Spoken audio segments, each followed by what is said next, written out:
guys, welcome to my channel. My name is ReadingBear and I hope you are ready for some more stories. And today, we'll take a look at some new entitled people content. If you enjoyed my content, please don't forget to subscribe to my channel and post some bear emojis in the comment. And now, let's dive right into the stories. The first story is titled, Neighbor Used Cameras to Spy on Me, I Put Up Massive Trees to Get Revenge. Growing up in a small town, I was used to having friendly neighbors who would wave to me from across the street. However, when I moved to the city, I found that neighbors could be much more invasive and creepy. My neighbor, who I dubbed the Creeper, was no exception. It all started one day when I was out in my backyard, enjoying the sunshine and working on my garden. That's when I noticed something strange, a flash of light coming from over the fence. At first, I thought it was just a reflection, but as I looked closer, I saw that my neighbor was standing on his deck with a camera in his hand. I felt violated and angry that someone would invade my privacy like that. I knew I had to do something to stop him, but I didn't want to confront him directly. Instead, I started looking for ways to block his view of my backyard. After doing some research, I decided to plant massive trees on my property to provide the privacy I needed. I found a species that would grow tall and thick enough to block his view and started the planting process. It was a lot of hard work, but I was determined to get the job done. As the trees started growing taller and denser, I thought that I had finally found the solution to my problem. The creeper would no longer be able to spy on me, and I would be able to enjoy my backyard without any worry. However, things took a strange turn. A few weeks after the trees had grown, I started noticing a strange smell coming from my backyard. At first, I thought it was just the fertilizer I had used to help the trees grow, but the smell persisted. It wasn't until I was taking out the trash one day that I saw something that made my blood run cold.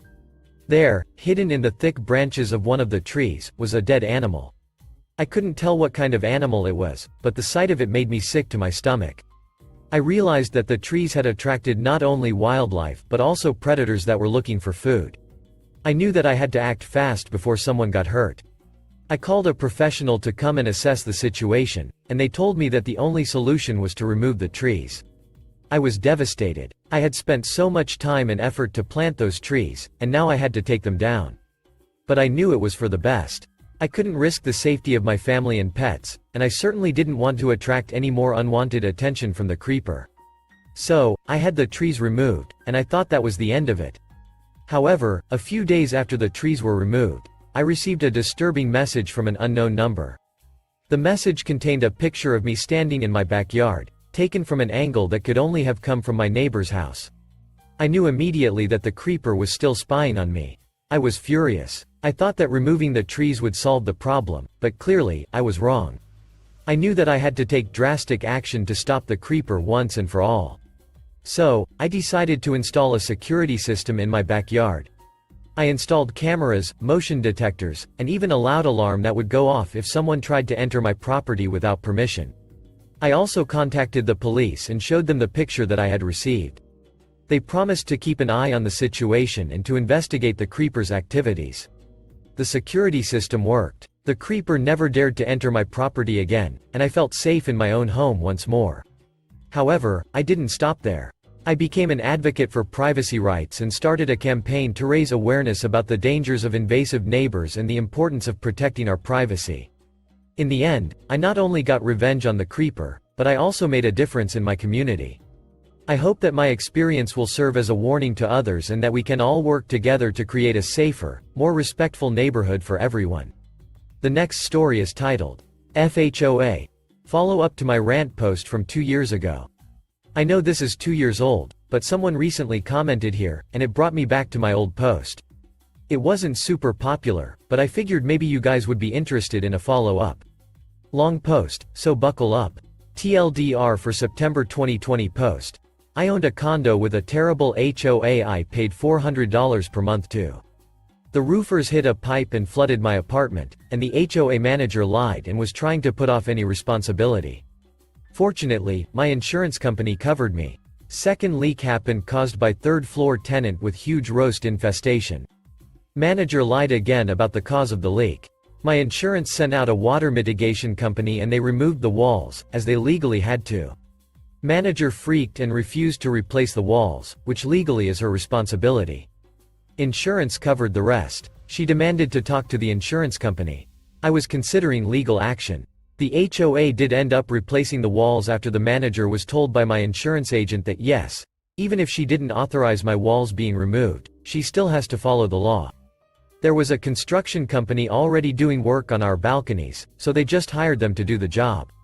The guy who installed the vanity light over the bathroom sink put it too low so the medicine cabinet wouldn't open all the way. They said they'd come back to fix it but never did. I fixed it myself. As for the HOA, not that I was aware at the time, but they'd gotten into a lawsuit, that's still ongoing, with the previous construction company they'd hired to fix the balconies. Apparently, they were doing shoddy work and the HOA fired them. The construction company is suing for breach of contract. I don't know who's actually at fault here, but I check every now and again to see how the lawsuit is proceeding. I heard from a neighbor that in the process of this lawsuit the HOA manager quit, or was fired, as well as the other 2 office ladies, leaving just the new hire. Apparently, the manager had ties with the construction company. So, it sounds like she hired her friends and they did a terrible job. I unfortunately don't have any more details than that. By the beginning of 2021 I was looking to sell. I found out that there was a construction lien of $7,000 on my unit. Each unit had one, the more bedrooms the higher the lien. I couldn't get a straight answer from anyone on whether or not I'd get the money back if I paid it off and the HOA won the lawsuit. The title company wouldn't tell me anything, saying I had to contact a lawyer. I asked on a couple of forums and legal advice websites, but I couldn't get a straight answer. And honestly, I was so done. I didn't even care. For the first buyer, after 30 days, Bank of America, apparently terrible to work with for getting a mortgage according to my realtor, denied the loan because of the ongoing lawsuit. Put it back on the market and the second buyer came along, and then close to closing they lost their job. I started doing showings again and guys, another ducking leak. So, I had my realtor pull the condo off the market. This time it was from the second floor. The unit was vacant and there was a lockbox on the door. The owner never gave a copy of the new key to the HOA so maintenance couldn't enter. I asked why they couldn't get in contact with the owner and find out what the code to the lockbox was so we could enter. Never got an answer. But the maintenance guy who came into my unit said that he'd flush the AC lines outside and that was likely the problem. The next day I complained that there was still water coming in. He said that it was just residual water and to run the AC low to help dry everything up. I partially believed him because my, once again ruined, laminate floors weren't making squishing noises anymore. The next day, though, they were. I opened up the AC panel and watched drips of water coming off one of the hoses. So, I reopened the issue. Finally, the owner gave them access and they fixed the problem. I don't remember what exactly was wrong with their AC, but this time it was actually fixed. The walls, fortunately, seemed fine.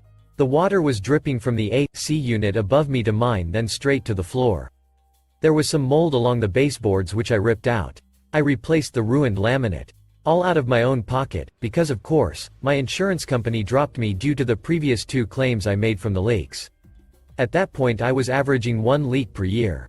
Since I thought I'd be selling the condo within months I never tried to find another company to insure me. Fortunately, having experienced laminate installation twice now, the third time was a breeze, and everything was fixed for under $200 with a day of hard work. I put it on the market again and got under contract pretty quickly. Everything went so smoothly until the end when their mortgage company needed a particular document from the HOA. Around the beginning of the year the HOA had hired a different, new, management company and no one could get in contact with them. Their in-person office was closed due to COVID and no one was answering any phones or emails. I spoke to the one remaining office lady at our clubhouse. The new hire. This woman was worse than useless. She couldn't answer simple questions, e.g. a guy complained about a neighbor doing Airbnb and asked if short-term rentals were allowed. She gave multiple explanations that didn't answer the question. I had to answer for her. She frequently blamed her misunderstanding on not speaking English well. More on this soon. I told her that the phone number she gave me wasn't working and she said to leave a message. I told her it didn't give me the option. I called on speakerphone in front of her to show her. I asked if she could please contact them from her end since she's spoken to them before and apparently has spoken to them with the same number she gave me. She goes over to the office, which has glass windows, so I saw her pick up the phone. And then my phone starts ringing. I answered, and I was going to let her know she dialed me instead, but she immediately starts stalking. She goes on to explain the situation and says, "This lady here, she is nasty." I'm nasty? Yes. She is very, very nasty. Oh. Well, that's funny. Because with your complete and total incompetence and stupidity I thought I was being pretty damn nice. Who is this? It's me, Witch. Look to your left. Now, I work in the customer service industry. I know that being polite is the best way to get what you want, and I've never taken out my anger on a fellow customer service worker. Up until that point I'd been cordial. I said please and thank you, never raised my voice, nothing. I was visibly frustrated, but I never once said anything rude or nasty to her. But that insult made me go full Karen. Immediately she starts backpedaling. I hung up and waited for her to have to come talk to my face. Her excuse ended up being that I was saying the situation is nasty, it's because my English isn't very good. No, you said she is nasty. And you said it twice. Maybe I'd be more likely to believe and pity her, but I'm self-taught in Spanish. I'm at a pretty good level, and honestly, I think my Spanish is probably the same level as her English. So, I know that this wasn't a translation error. The word for situation is identical in Spanish. Not to mention, she is nasty is an extremely simple sentence and hard to screw up on. At that point I knew she wasn't going to be any help. I left and resigned myself to my fate. The management company finally replied to my email and got the document over to us. Closing was delayed a week at that point. I took the loss on the $7,000 and got the hell out of there. I wish that I had a more interesting story where I took them to court and won, but sadly the HOA is probably still screwing other people over. I'm just happy to be gone. The next story is titled, I'm sorry? My first car was a 2000 Chevy Impala. It was well after the year 2000 when I got the car, so naturally it had some issues. The main issue being some electrical problem that caused the car to cut off at random. Throughout the time I had the car, it hadn't happened enough for me to immediately want to get it fixed, so I just dealt with it. One day, I decided to have a me day. I took myself to get my nails done, and had planned to see a movie too. The nails took a little long, so I ended up running behind for my movie. I was in the turning lane for the theater when my car decided to do its little party trick. The issue wasn't hard to resolve. Just turn the car off and back on. But in the middle of traffic, light traffic, but traffic nonetheless, there is no time. Only anxiety sweats. There was a truck behind me waiting to turn. I signaled for him to go around, either with hazard lights or me sticking my arm out of the window, I can't remember. He did, and not very long after that, my car was back running. I zoomed into a parking spot and I was literally speed walking to the door of the theater when the guy in the truck cut off my path. "What was going on with you back there in the turning lane?" He questioned me, a stranger. I told him what happened, even though I owed him no explanation whatsoever. I was very naive, so I thought this was his way of asking if I was okay. His response? "Nah, I'm not buying that for a second." I short-circuited. Not much else was said after that. I just walked in the theater and got my ticket. This was almost 10 years ago, and it still sticks out in my brain. What did he think I was doing? What would I have to gain by purposely holding up traffic? It was all so weird.